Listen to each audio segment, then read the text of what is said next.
Vous avez un produit ou une marque à promouvoir, un événement à médiatiser, une annonce importante à faire diffuser pour le public béninois et même à l'international. Le groupe de presse La Guérite, à travers sa web télévision Guérite TV Monde, sa web radio Guérite Radio et son journal La Guérite est votre interlocuteur valable. Pas notre savoir-faire, notre audience grandissante et notre présence constante sur le terrain ainsi que sur des plateformes digitales, donnez de l'écho à vos activités pour l'atteinte de vos objectifs. Reportages, compte rendu, publi-reportage, spot publicitaire, magazine, interview, bande défilante sont entre autres offres du large éventail que nous vous proposons pour une communication percutante et efficiente. À vous donc de jouer en nous contactant dès maintenant par appel direct et par WhatsApp au plus 229 01 97 26 26 111. Le groupe de presse La Guérite, c'est la garantie d'atteindre vos cibles.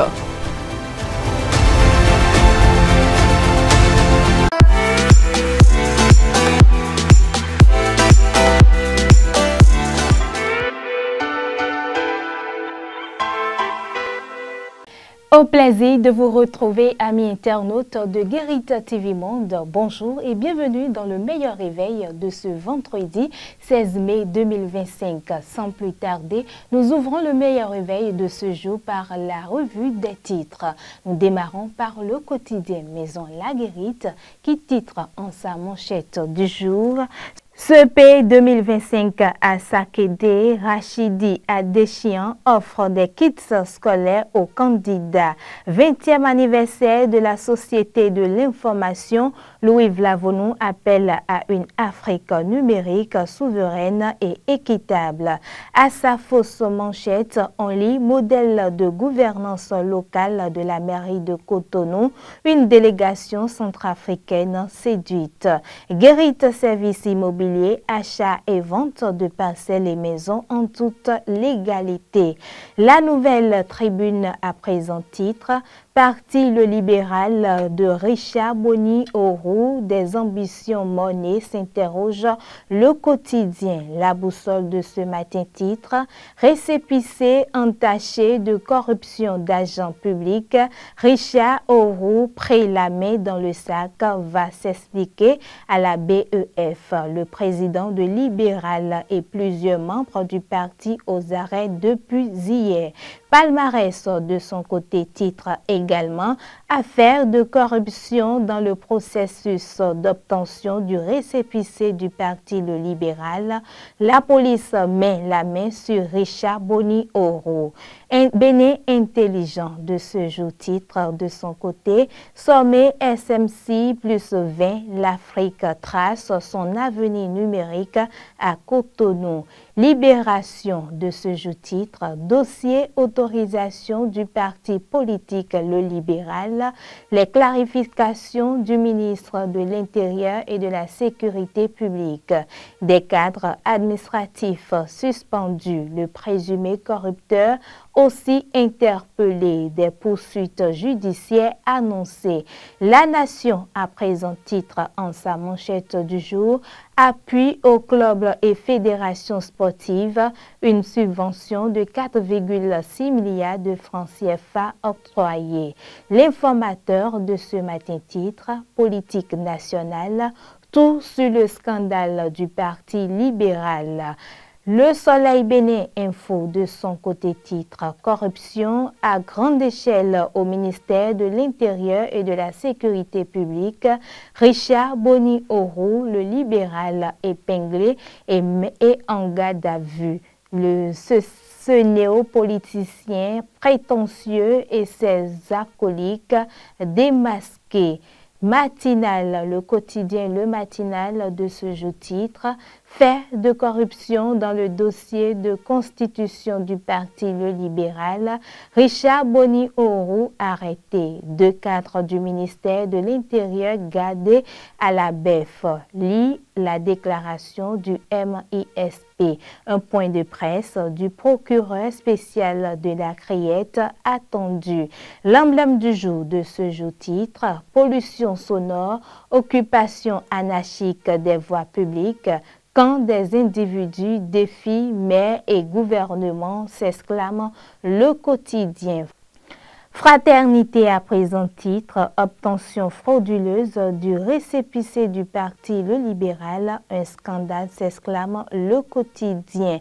Richard Orou et 2 cadres du ministère de l'Intérieur et de la Sécurité publique emportés dans une affaire de corruption.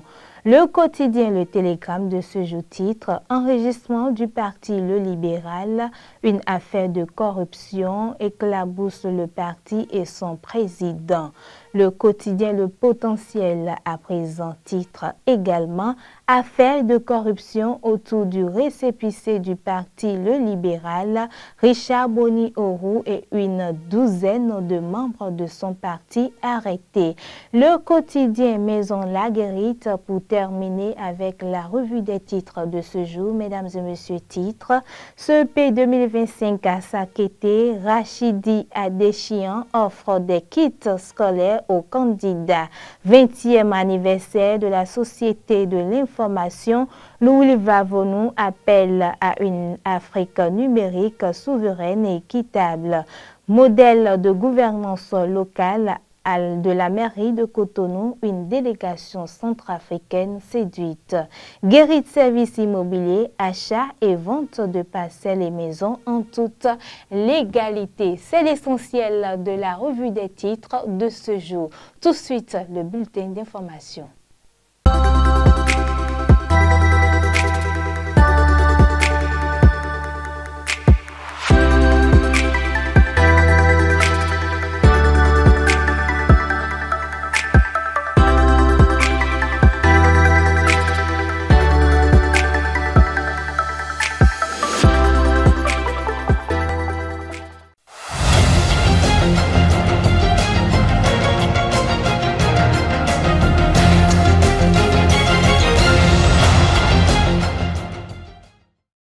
Amis internautes de Guérita TV Monde, nous ouvrons ce bulletin d'information par cette information en bref.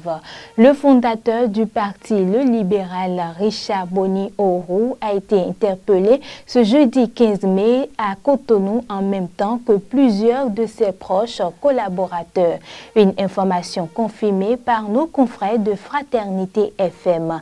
L'opération menée par les autorités béninoises s'inscrit dans une enquête pour corruption présumée liée à la reconnaissance officielle de sa formation politique. 2 agents du ministère de l'Intérieur, dont le directeur des partis politiques, sont également en garde à vue. Des soupçons pèsent sur des versements importants qui auraient servi à accélérer ou influencer la délivrance d'un récépissé provisoire pour le parti récemment créé. D'une information à autre, une séance de travail s'est tenue ce mercredi 14 mai 2025 à la mairie de Cotonou, réunissant les cadres municipaux et une délégation du ministère d'État chargé de la décentralisation de la République centrafricaine. Cette rencontre s'inscrit dans une démarche d'échange d'expériences et de bonnes pratiques visant à s'inspirer du modèle béninois de décentralisation pour améliorer le cadre de vie des populations en Centrafrique. Le point avec Fauzia Sefou et Patrice Aïrouton. Une importante délégation venue de la République centrafricaine, conduite par son ministre d'État chargé de la décentralisation, a tenu une séance de travail avec les cadres de la mairie de Cotonou ce mercredi 14 mai 2025. Ainsi, dans la salle de l'hôtel de ville, les échanges ont été ouverts par une communication du secrétaire exécutif de la mairie, Ange Parten Amoussouga. Les communes à statut particulier sont au nombre de 4. Et les caractéristiques qui les définissent, C'est la population d'abord, également les ressources propres, supérieures ou égales à 1 milliard.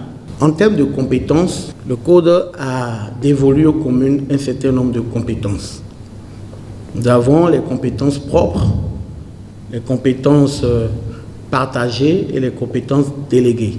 En présence de ses hôtes, le chef de l'administration de la municipalité de Cotonou a insisté sur les initiatives concrètes mises en œuvre à Cotonou pour améliorer les conditions de vie des populations, notamment le projet d'assainissement, le pavage des rues, la réhabilitation des marchés, la gestion des déchets solides et les partenariats stratégiques avec les acteurs du secteur privé et la société civile. La commune de Cotonou, qui est une commune à statut particulier, déploie donc des moyens humains, matériels et financiers pour offrir un certain nombre de services publics aux populations, notamment en matière d'éducation. En ce qui concerne la coopération est un levier important de développement pour la commune de Cotonou. Elle se manifeste sous toutes ses formes. La promotion de l'économie locale par la mise à disposition des places aux usagers clients des marchés secondaires, l'accompagnement des pêcheurs, de maraîchers et d'associations ou de groupements de femmes promoteurs d'unités de production agroalimentaire. En matière de sécurité, l'action communale se manifeste à travers le déploiement de lampadaires pour assurer l'éclairage des voies primaires, secondaires et tertiaires, l'installation des feux tricolores, l'accompagnement des commissariats pour la mise en place de fournitures et de matériel de bureau, la location de locaux pour abriter certains commissariats, la coproduction de la sécurité avec l'appui de la police municipale. S'en est suivi une séance de questions-réponses au cours de laquelle les membres de la délégation centrafricaine ont exprimé leur admiration pour le niveau d'organisation de la clarté du modèle béninois. Ces échanges francs ont permis d'identifier plusieurs leviers transférables dans le contexte centrafricain, tout en reconnaissant les défis liés à la spécificité de chaque environnement institutionnel. C'est pour venir voir un peu votre expérience, comment vous avez pu progresser dans le cadre de la décentralisation, parce qu'au niveau du pays, nous sommes en train de mettre en œuvre notre politique en matière de la décentralisation et du développement territorial. Vu l'expérience de la ville de Cotonou, avec tout ce que nous avons vu, les conditions de vie qui s'améliorent, nous nous sommes dit qu'il y a une bonne politique derrière. Nous sommes tellement satisfaits. Nous avons été très enrichis des substances de ces différentes présentations. Cette rencontre marque ainsi un pas important dans le rayonnement du modèle béninois de décentralisation à l'échelle africaine et illustre la volonté partagée des collectivités de bâtir des territoires résilients, inclusifs et tournés vers le bien-être des citoyens. L'uniformisation des bouteilles de gaz domestique sera bientôt une réalité sur l'ensemble du territoire national. Annoncé en Conseil des ministres le 7 mai dernier, cette réforme vise également à rendre les prix plus accessibles aux ménages à faible revenu grâce à une subvention de l'État. Cette mesure, saluée par le président de l'Association de défense des consommateurs du septembre, Auguste Nugbodjini, j'y arrive, appelle toutefois des améliorations. Il est au micro d'Anselmo Richard et Modeste Adanzeto. Je crois que cette réforme est la bienvenue. Elle est la bienvenue, d'autant plus que nous attendions ces réformes depuis très longtemps, depuis bien avant la guerre de l'Ukraine. Et lorsque nous rentrons dans le domaine du gaz, on sait déjà que c'est des opérateurs économiques qui ont des différents points de ravitaillement. Cela fait que le prix n'est pas maîtrisé par le gouvernement. Est-ce que chacun pratique son prix? Et la distribution aussi se fait à tort à travers, ce qui amène même des événements, quand on va en dehors du prix, ce qui amène des événements malheureux tels que l'événement d'Aïe-Lawadje. Je crois que le gouvernement est en train de beaucoup faire. C'est vrai qu'il reste à faire, il reste beaucoup à faire. Et il faut commencer de quelque part. Déjà, l'uniformisation montre la fréquence des produits sur le terrain. Par rapport au coût, je crois que le gouvernement essaiera de prendre en charge le secteur du gaz. Et ainsi, ce ne sera plus une affaire d'un opérateur qui pourra fixer son prix comme il le veut. Puisque nous sommes dans un État libéral, chacun fixe son prix comme il le sent, alors que le gaz est un produit social aussi, comme le ciment et le pétrole et tout ça. Donc le prix devra être en temps normal la même chose à travers tout le pays. Donc il faut une subvention de l'État par rapport au transport et tout ça, les frais qu'il faut, les douanements, tout ça, pour que le consommateur puisse se sentir beaucoup plus à l'aise. Alors il faut partir de quelque part. C'est déjà un effort que le gouvernement a fourni en prenant en compte le secteur du gaz. Je sais que le gouvernement va au pas de caméléon. C'est vrai qu'il faut qu'il parte au pas de lion. Est-ce que vous voyez? Le gouvernement doit pouvoir prendre ses mesures et trouver des lieux de ravitaillement beaucoup plus proches. Parce que s'il faut aller à l'Ukraine ou aller se ravitailler par rapport au Maroc, il y a une distance. Donc le gouvernement doit jouer la politique du rapprochement. Et en jouant cette politique de rapprochement, que le coût va diminuer. C'est déjà un exemple de montrer que c'est possible de diminuer le coût. C'est en ça que j'apprécie le gouvernement par rapport à ce qu'il est en train de faire. Une réunion entre le gouvernement béninois et les principales confédérations syndicales est prévue pour le jeudi 22 mai 2025. L'annonce a été relayée par Fraternité FM, précisant que cette rencontre intervient dans un contexte de tension sociale marqué par le dépôt d'un préavis de grève par la Confédération syndicale des travailleurs du Bénin, CSTB. La CSTB a en effet adressé une notion de grève au gouvernement le 13 mai 2025, tout en appelant à une mobilisation nationale à la même date que celle de la réunion.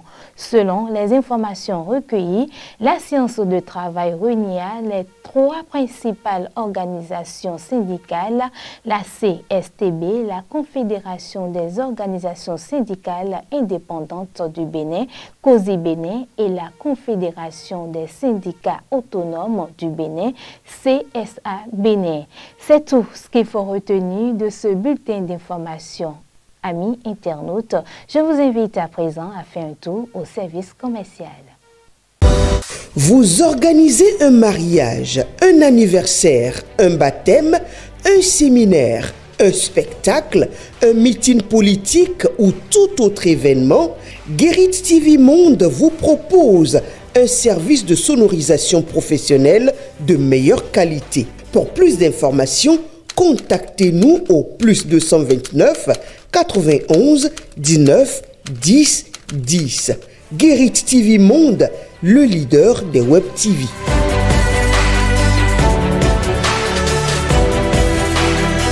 De retour sur ce plateau, amis internautes, nous allons retrouver Anselme Richard dans la revue de presse de ce vendredi 16 mai 2025.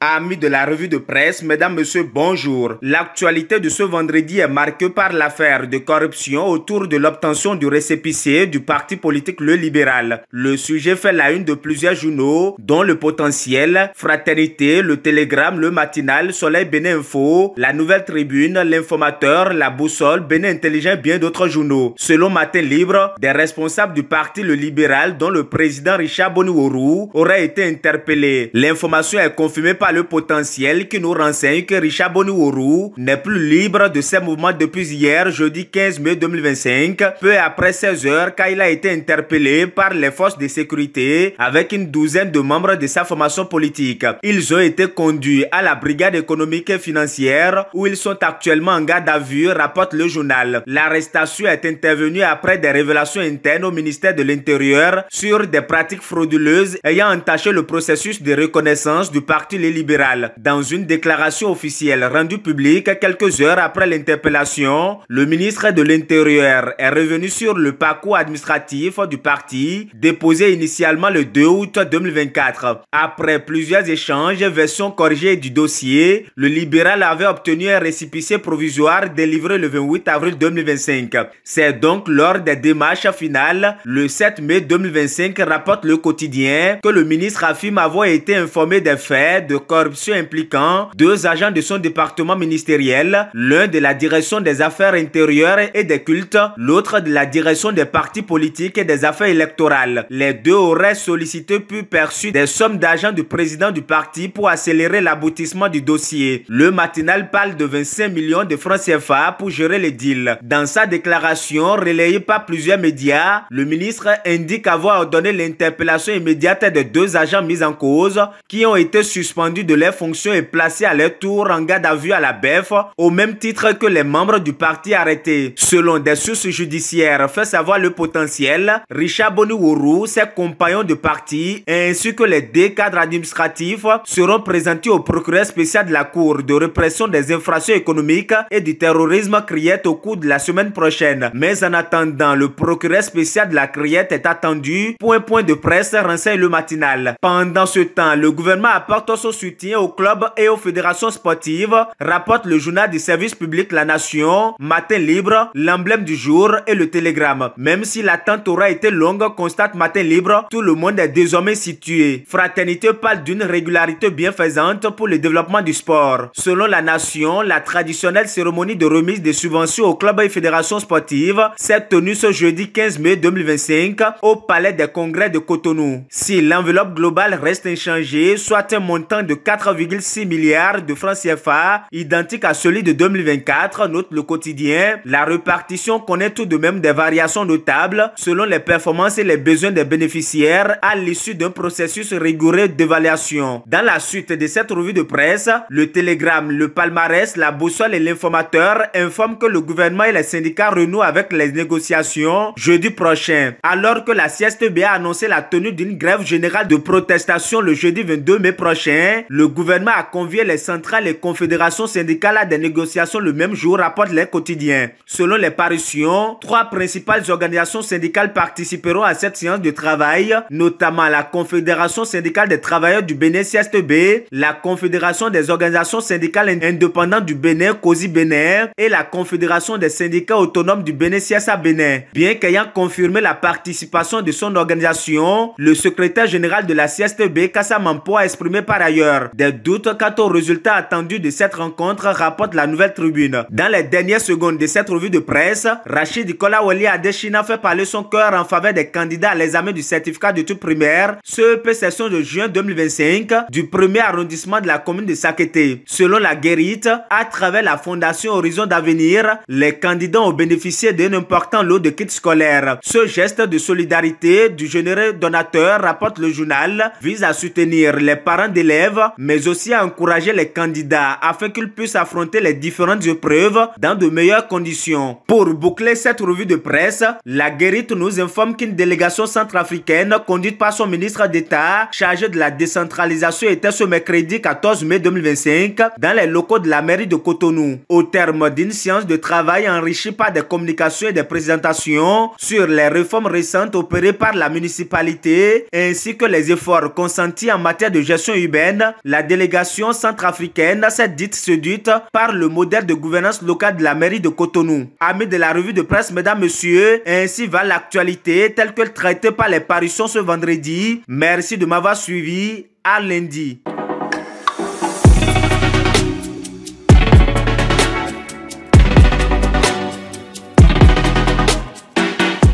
C'est la fin de votre émission, le meilleur réveil pour le compte de cette semaine.